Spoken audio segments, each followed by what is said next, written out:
নমস্কার, শুভ সন্ধ্যা। মাঝে আমি কয়েকদিন আসতে পারিনি, শরীর আমার খুব খারাপ ছিল। আজকে আমি কেশববাবুকে নিয়ে কিছু কথা বলবো এবং ঠাকুরের সম্পর্কেও কিছু কথা বলবো। আমার যদি কিছু ত্রুটি হয় আপনারা নিজ গুণে মার্জনা করবেন। নমস্কার। এখানে বলা হচ্ছে মাস্টারমশাই একদিন ঠাকুরের কাছে এসেছেন।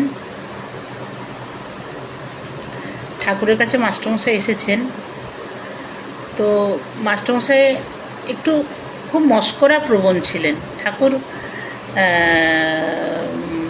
মানে খুব মশকরার সুরে মাস্টারমশাই তার ভক্তদের সঙ্গে কথা বলতেন। আবার যারা ঠাকুরের একটু খুব কাছের অন্তরঙ্গ ছিলেন তাদের সঙ্গে ঠাকুর একটু বেশিই মশকরা করতেন। তো মাস্টারমশাইকে মানে মহেন্দ্রনাথ গুপ্তকে ঠাকুর বলছেন আক্ষেপের সুরে, যা তুমি বিয়ে করে ফেললে, তোমার তো একটি সন্তানও হয়েছে, এবারে তোমাকে দিয়ে আমি কী কাজ করাবো। তো তার ফলে মাস্টারমশাই একটু মানে সংকোচে এবং লজ্জায় মাথা নিচু করে বসে আছেন।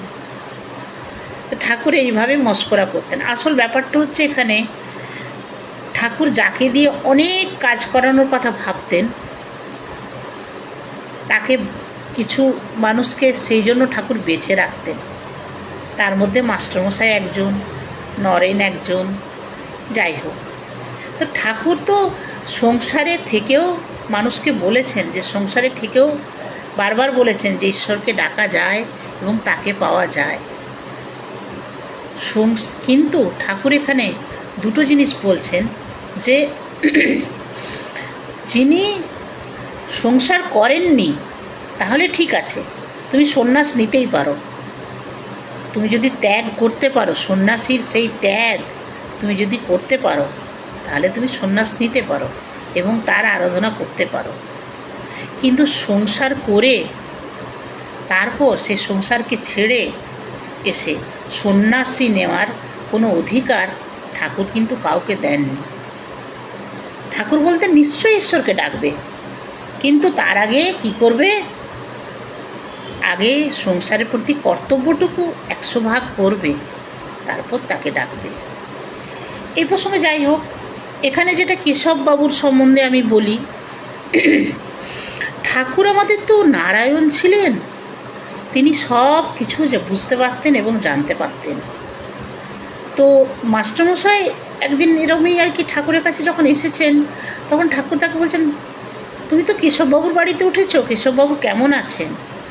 মাস্টারমশাই তো অবাক হয়ে গেলেন, ভাবলেন ঠাকুর কি করে জানলেন? ঠাকুর ছিলেন অন্তর্যামী। ঠাকুর কি করে জানলেন যে আমি কেশববাবুর বাড়িতে উঠেছি বা আমি কেশববাবুর সঙ্গে আলাপ আলোচনা করি? এটা তো ঠাকুরের জানার কথা নয়। কিন্তু ঠাকুর ছিলেন অন্তর্যামী।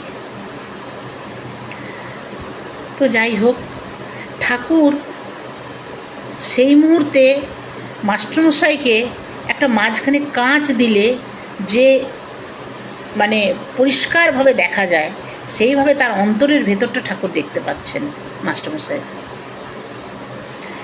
কেশবচন্দ্র সেন সম্পর্কে এখানে আমি কিছু কথা বলি।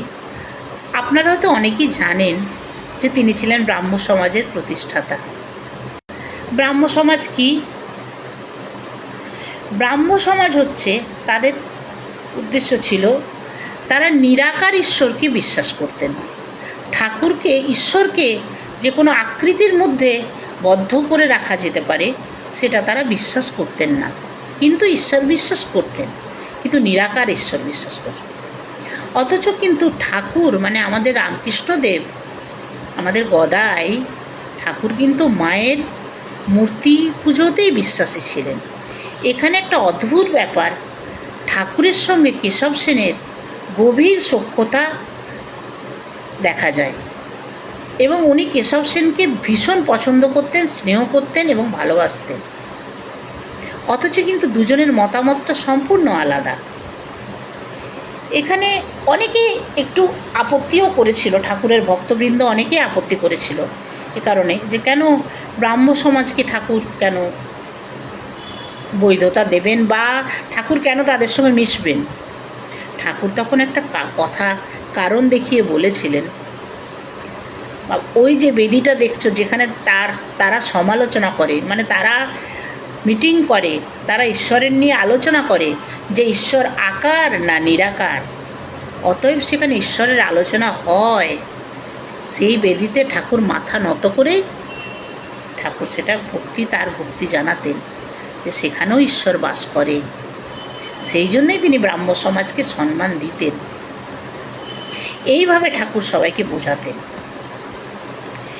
এখানে একজন স্বামী শারদানন্দ মহারাজের চির কাছে একজন ভক্ত এসেছেন।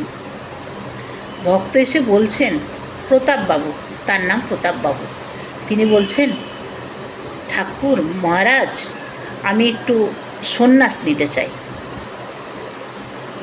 তখন তিনি অত্যন্ত অসন্তুষ্ট হয়েছেন এবং ঠাকুর তাকেও খুব ভৎসনা করেছেন।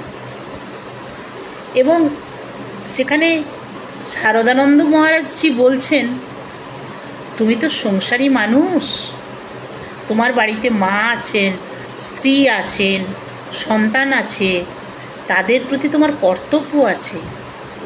তাদেরকে ছেড়ে, তাদের কর্তব্যটাকে ত্যাগ করে তুমি ঈশ্বরকে ডাকতে পারো না। সংসার যখন করেছো, সংসারের প্রতি তোমাকে 100 ভাগ কর্তব্য করে তারপর তুমি তাকে ডাকবে। তাকে ওইভাবে ডাকলেও কিন্তু ঠাকুরকে পাওয়া যায়। ওই যে আগে বলেছি আমি, ঠাকুর হচ্ছেন প্রেমের ঠাকুর, তাকে যেভাবেই ডাকো, সংসার করেও তাকে ডাকা যায়। তাই ঠাকুর ত্যাগ বলছেন, ত্যাগ করা, যারা ত্যাগ করতে পারবে, যারা বিবাহ বা কোনো জিনিসে জড়িত নয়, সংসার করেনি, যারা সন্ন্যাস নিতে পেরেছে, তাদের পক্ষে বরং ঈশ্বরকে পাওয়াটা সহজ। কারণ তারা দিনে সারাক্ষণ ঈশ্বরেরকে নিয়েই তারা আরাধনা করছে।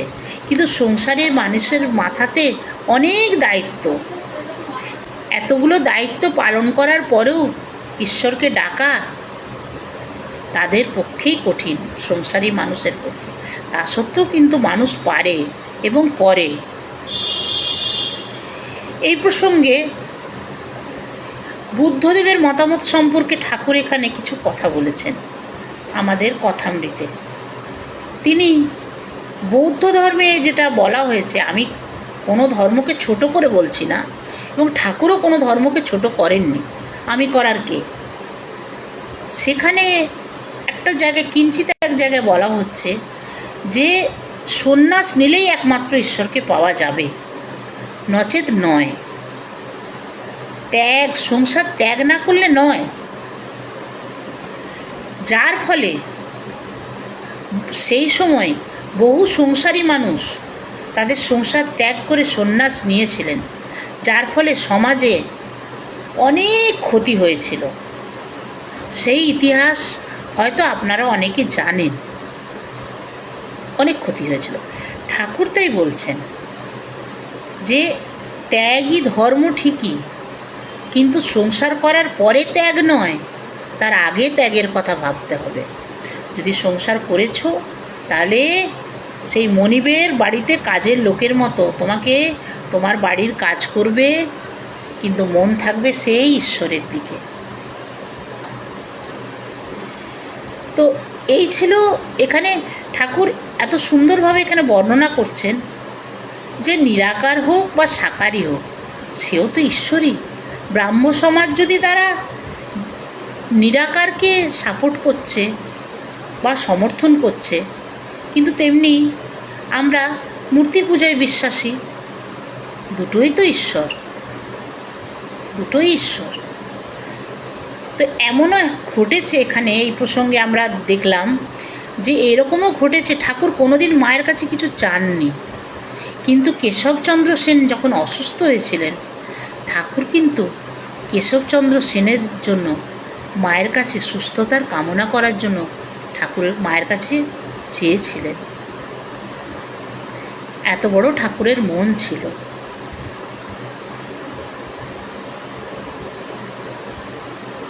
এইভাবেই বলা হচ্ছে যে তোমরা ত্যাগ করো যদি, এবং কি এখানে শারদানন্দ মহারাজ বলছেন যে আমি এখনো পুরোপুরি ত্যাগ করে উঠতে পারিনি বাবা। কাকে বলছেন? প্রতাপবাবুকে। কারণ কি শারদানন্দ মহারাজের ওনার একটু বাতের সমস্যা ছিল, তো বলছে আমাকে শীতকাল হলে 3-4টে সোয়েটার চাদর গায়ে জড়িয়ে আমাকে বসে থাকতে হয়। আমি কি ত্যাগ করতে পেরেছি? অত ত্যাগ করা, পুরোপুরি ত্যাগ করাটা তো সহজ নয়। কত সুন্দর উপমা দিয়ে উনি বুঝিয়েছেন। ঠাকুরেরও তো সেই কথাই ছিল। ঠাকুর তো আগেই বলেছেন যে সব ধর্মের সমন্বয়ে এক জায়গাতে ঈশ্বর এসে মিলিত হচ্ছেন। যত মত তত পথ। সেই বৌদ্ধ ধর্ম, খ্রিস্টান ধর্ম, কোরআন, বাইবেল, আমাদের রামায়ণ, মহাভারত, উপনিষদ, বেদ, বেদান্ত সব এক জায়গায় মিলেমিশে একাকার হয়ে গেছে ঠাকুরের কাছে। এত সুন্দর করে, এত সহজভাবে, আবার আমি বলছি যে এত সুন্দর করে, এত সহজভাবে আমাদেরকে ঈশ্বরের কথা কেউ এর আগে আমরা জানিনি, মানে বলেনি।